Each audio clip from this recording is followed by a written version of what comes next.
가만 있어. 너무 많이 갔다. 네, 안녕하세요, 여러분들. 자, 역사는 최태성.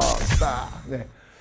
자, 여러분들 고대문화 편을 가고 있는데 오늘 또 마지막 시간이네. 자, 제가 답사부였을 때 이런 일이 있었어요. 경주 감은사 3층 석탄을 보러 갔어요. 새벽에 갔어요. 새벽에 갔는데 진짜 정말 너무 멋진 거예요. 그 거대한 그 3층 석탄을 보면서 좋다, 너무 멋있다, 뭐 이러고 있었는데 갑자기 그 석탑 뒤에서 여자의 울음소리가 들리는 거예요. 새벽에. 갑자기 막, 소름이 막, 이게 무슨 소리야? 라고 해서 너무 무서워가지고, 뭐야? 라고 해서, 워낙 탑이 크니까, 이렇게 삥 돌아갔어요.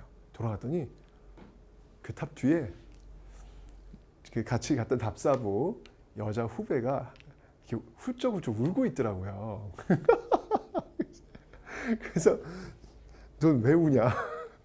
라고 물어봤더니, 그 친구가 대구 출신이에요. 대구 출신인데, 경주 가깝잖아요. 그래서 어렸을 때부터 사실은 감은사 이 3층 석탑을 보러 아빠랑 많이 왔었대요. 예, 많이 왔었는데 초등학교 5학년 때 한번 왔었다고 하더라고요. 그리고 이제 그때 대학생이 되고 처음이었대요. 근데 왜 우냐고 물어봤더니 그렇게 이야기하더라고요. 5학년 때 봤던 그 감은사지 3층 석탑은 그대로인데 지금 와서 보니까 그 감은사의 3층 석탑은 변함이 없는데 자기 자신만 변해 있더라는 거예요. 예, 그러면서 그것 때문에 이렇게 눈물을 짓는 모습들, 야, 너무 이게 감성적인 거 아니니? 라고 이야기를 하고 싶었지만 그래서 또 나름대로의 또 그 문화재를 보면서 그 자기 어떤 삶을 연결시키는 거라고 저는 생각이 들거든요. 그죠? 누군가한테는 좀 헐이겠지만 또 누군가에게는 또 그냥 단순하게 바라보는 대상이 아니라 내 삶의 일부를 이렇게 묻어두고 이렇게 저축해두고 나중에 시간이 흘렀을 때 이렇게 와서 그 저축한 걸 다시 꺼내보는 그런 모습이구나. 이렇게 여행이라고 하는 게 그런 것이구나. 나의 현재 시간을 저축해 두었다가 나중에 와서 그 과거의 시간을 다시 되찾는 그런 시간이 또 여행이구나라는 생각이 들었습니다. 네, 갑자기 그 생각이 나더라고요. 여러분들도 한번 저축하러, 여러분들의 시간을 저축하러 한번 여행을 떠나보시기 바랍니다.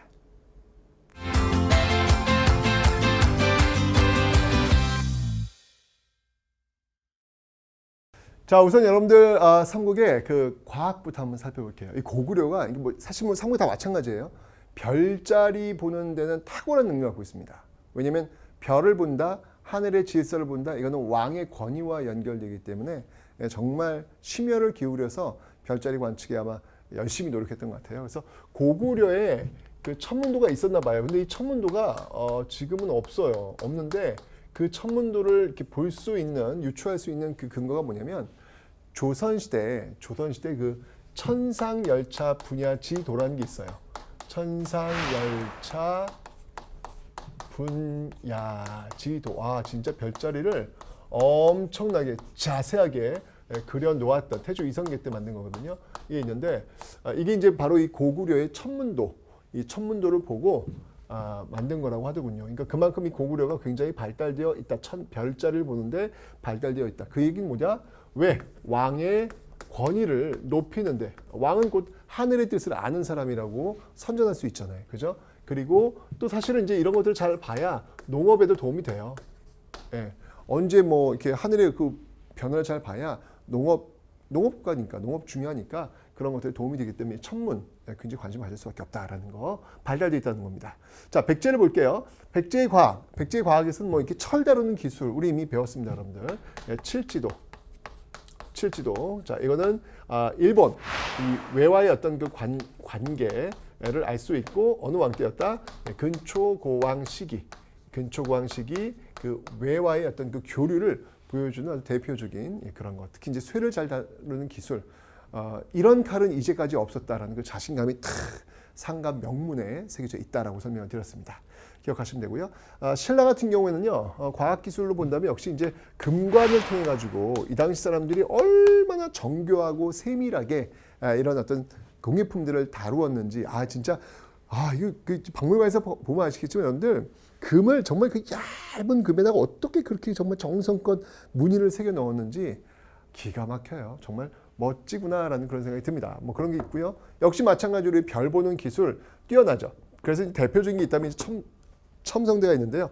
이 첨성대도 역시 마찬가지로 어느 왕과 관련이 있냐면 선덕 여왕과 관련이 있습니다. 그런 거 보니까 이 선덕 여왕과 관련된 그런 문화유산이 참 많네요. 뭐가 있을까요, 여러분들? 뭐가 있을까요? 뭐 분황사도 역시 이 선덕 여왕과 관련이 있고요. 분황사라든지 그다음에 황룡사 9층 목탑, 황룡사 9층 목탑, 뭐 이런 것들도 모두 다 선덕 여왕과 관련이 있네요. 참 그러니까 선덕 여왕이 나름대로 여자가 무슨 왕을 해? 라는, 그러니까 제가 한 얘기가 아니고 여러분들 이 당시에 일단 이 당시에 그래서 굉장히 많은 그 압박을 많이 받아요. 그럼에도 불구하고 꿋꿋하게 정말 자기 갈 길을 참 제대로 갔던 왕이 바로 이 선덕 여왕이 아니었는가라는 생각이 듭니다. 아주 정말 그 당시 어떤 여자가 무슨 왕을 해라는 그 편견을 극복했던 여러분 이 선덕 여왕 같은 경우에 당나라에서도 인정을 못 받아요. 그러니까 당나라에서도 선덕 여왕이 여자가 왕이 됐다니까 여자 따위가 무슨 왕? 야, 당나라 사람 뽑아가지고 남자 보내줄까? 라는 이런 굴욕적인 반응을 보이기도 합니다. 당나라 사람 뽑아준대요. 보내준대요. 그 정도로 굉장히 참 여성으로서의 어떤 차별 이런 것들을 받고 있었던 선덕 여왕이었지만 그 난도 벌어져요. 비담이 아닌 그래서 벌어지는 거잖아요. 어디 여자 따위가 이러면서 막 들고 난단 말이에요. 근데 그런 과정 속에도 황룡사 9층 목탑 딱 세우고 비전 발상 쫙 하면서 쫙쫙쫙 비주류할 수 있는 김유신, 김추추 딱 끌어가지고 정말 어떤 그 통일의 어떤 토대를 세워놨던 걸출한 여왕이 아니었을까라는 그런 생각이 듭니다. 그래서 이 당시 첨성대도 또 이러한 연결고리 속에서 여러분들 기억을 좀 해놓으시면 되겠네요. 그죠? 그 다음에 이제 가야입니다. 사실 이제 철 다루는 기술을 원조하면 가야죠. 이 가야 같은 경우에는 정말 이 덩이쇠를 가지고 정말 자유자재로 그냥 막 만들어내는 모습들. 이 덩이쇠를 통해서 이제 만들었던 게 뭐냐면 뭐 철판으로 만든 판갑옷. 이 판갑옷. 이런 것도 있고요. 그다음에 이제 금동관도 있고요. 그죠? 뭐 이런 어떤 그 기술들이 굉장히 발달했더라. 이런 것들이 여러분들 어디서 많이 등장을 했냐면 뭐 지산동고분 같은 경우는 이제 금관가야. 그다음이 대성동고분. 요거는 이제 대가야. 이런 어떤 결과물들이 지금 있다라는 거.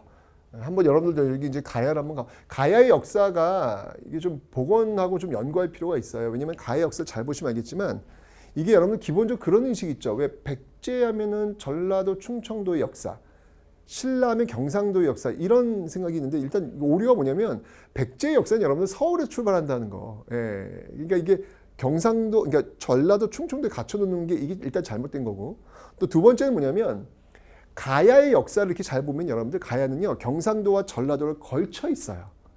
걸쳐 있습니다. 그렇기 때문에 가야 역사의 복원을 통하면 이제까지 어떤 망국적인 지역 감정, 그 지역 감정 속에 연결되어 있는 잘못된 역사의 어떤 배경 이런 것들도 복원시키고 오류를 잡는데도 굉장히 도움이 될 겁니다. 그래서 삼국시대가 아니라 정말 그 삼국시대와 함께 당연히 존재했던 가야의 역사도 동등하게 우리가 좀 취급할 필요가 있겠다라는 거 다시 한번 제가 말씀을 드렸습니다. 자, 가야 있고요. 자, 그다음에 이제 통일신라를 한번 좀 살펴볼 텐데요.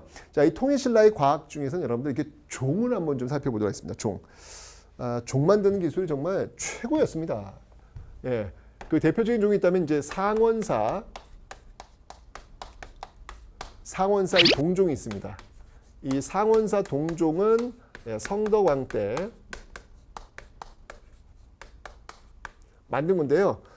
상원사 동종의 어떤 역사적 의의라고 한다면 현존하는 우리나라에서 가장 오래된 동종이다 라고 하는 역사적인 의의가 타이틀이 붙고 있습니다. 그런데 이 상원사 동종 진짜 멋져요. 제가 이 뭣도 모르고 이게 상원사를 가려면 이제 어디를 거쳐 가냐면 월정사를 거쳐서 가요. 월정사 여러분들 왜 8각 9층 석탑 고려탑 나중에 설명드릴 텐데 그래서 월정사를 갔다가 월정사 8각 9층사도 너무 멋있는 거야. 너무 멋지다. 삘 받은 거야. 삘 받아가지고 요 위에 올라가면 상원사 동종을 볼 수 있다는 거예요. 봐야죠.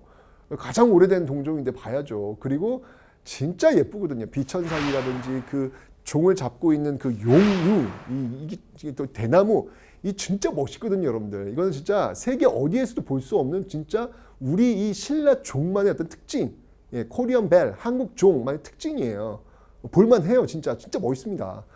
저는 그 용들을 어떻게 그렇게 대담하게 그려냈는지 왜소하지 않아요. 정말 자신감. 그러니까 이게 삼국시대의 그 용들을 보면 그 금동대학로, 백제 금동대학로의 용도 마찬가지지만 이 동종에 있는 그 용들도요 정말 장난이에요. 진짜 멋져요. 그래서 삘 받으니까 너무 좋으니까 이제 간 거야. 미쳤지 내가 진짜. 조금만 올라가면 있대. 여러분들 절대 답사 여행 갈 때 자기를 끌고 가는 사람이, 자기를 리드하는 사람이 이제 다 왔어요. 조금만 가면 돼요. 이거 다 거짓말인 거 아시죠, 여러분들? 내가 이제 거기서 다 왔대. 그래서 가는데 끝이 없이 가네. 끝이 없이. 그것도 올라가는 길이거든요. 진짜 그것만 생각하면 상원사 동쪽이 사실 기억이 잘 안 나요. 하도 막 너무 힘들어가지고 걸어 올라갔는데 거기가 지금 대략 한 9km? 9km 좀 되는 것 같아요. 거기 산이니까 걸어 올라가는데 한 3시간 걸린 것 같아요. 3시간. 진짜. 너무 고생했던 그런 기억이 납니다. 근데 여러분 그런 거 있다?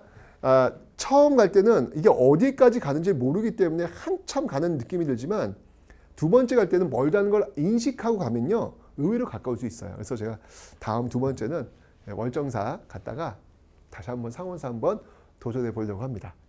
물론 이제 찾길도 있는데 그래도 걸어 올라가 보고 싶어요. 상원사에 대한 또 추억이 또 이렇게 나오네요.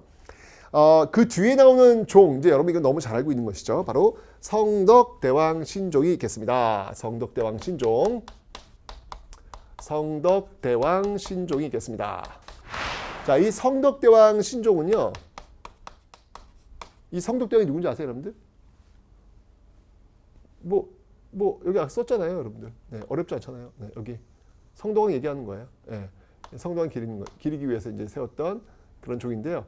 요거는 이제 경덕왕부터 혜공왕에 이제 걸쳐서 만든 그런 종이에요. 그런 종인데 우리는 이 종을 또 다른 말로 뭐라고 부릅니까, 여러분들? 이 종을 우리는 바로 에밀레 종이다라고 부르죠.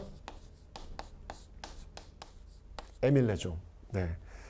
경덕왕 같은 경우에는 노급을 부활시키기도 했고 또 불국사 건축도 관련이 있는 그런 왕이 되겠습니다. 적어드릴까요, 여러분들? 여기다가 경덕왕 같은 경우에는요. 여러분들 왜 그 신문왕이 그 폐지했던 노급 있잖아요. 그 노급을 부활시켰던 왕이기도 하고 또 이제 불국사와 관련된 불국사 건축과 관련된 그런 인물 경덕왕이었습니다. 자, 그런데 이게 에밀레종이라고 하는 건 뭐냐면 거기 이제 사람을 넣고 이게 녹였다는 거잖아요. 그래서 그 종을 칠 때마다 그냥 에밀레 그 소리가 들린다는 그 슬픈 이야기 있는데 여러분들 그건 말이 안 돼요. 이게 말이 안 됩니다. 어떻게 이게 불교의 나라에서 살생을 금지하는 이 정말 불교를 정말 목숨보다 더 중요시 하는 사람을 인신공양을 해가지고 그렇게 하면 그건 말이 안 됩니다. 그러니까 저희에서 내는 얘기고요. 일단 이 에밀레종이 성덕대왕 신종은 여러분 지금 경주 박물관 그 입구에 들어가시면 바로 볼 수 있는데 소리가 진짜 참 좋아요. 그러니까 여러분들 이 서양 종과 우리나라 종의 차이가 뭐냐면, 그러니까 서양 종은 소리가 뭐냐면 뭔가를 알리기 위한 거예요. 신호를 알리기 위한 땡땡땡땡땡땡 이런 소리란 말이죠. 굉장히 가늘고 좀 이렇게 커요. 소리가 굉장히 이렇게 뭐랄까 좀 클리어해요. 반면에 우리나라 종은 어떤 거냐면 여러분이 성덕대왕 신종, 종은 뭐냐면 부처님의 소리를 전파하기 위한 거예요. 그러니까 그 소리는 곧 부처님의 말씀이에요. 그러니까 부처님 말씀을 더 멀리 전파를 해야 되는 거예요.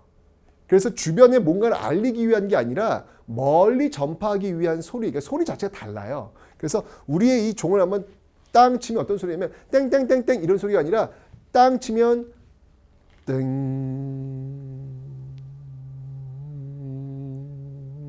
하면서 이렇게 계속 파장이 지어주면서 멀리 보내는 그런 소리입니다. 이게 이런 소리가 근데 여러분들 지금도 만들기 쉽지 않대요. 이게 성덕대왕 신종에서 나오는 그 소리를 그대로 재현하기가 쉽지 않다고 하네요. 예, 쉽지 않다고 하네요. 예, 그만큼 저는 그런 것 같아요. 이 고대인들의 어떤 그런 뛰어난 기술을 우리가 그대로 카피하지 못하는 이유는 뭐냐면 그때의 그 마음을 우리가 갖고 있지 못하기 때문이 아닐까라는 생각이 듭니다. 그때 이 종을 만드는 그 사람들의 마음은 정말 신심 그 자체였어요. 정말 그 부처님의 목소리를 재현하겠다는, 부처님의 내가 귀의하겠다는 그런 마음가짐으로 이런 것들을 만들었기 때문에 우리가 그걸 따라갈 수가 없지 않을까라는 그런 생각이 듭니다. 그래서 이런 어떤 대단한 어떤 주물 기술들, 이런 것들이 바로 이 삼국 그리고 통일신라 시대에 보여준 어떤 그런 모습이었다라는 거. 예. 과학, 우리와 또 다른 발전된 모습을 살펴봤습니다.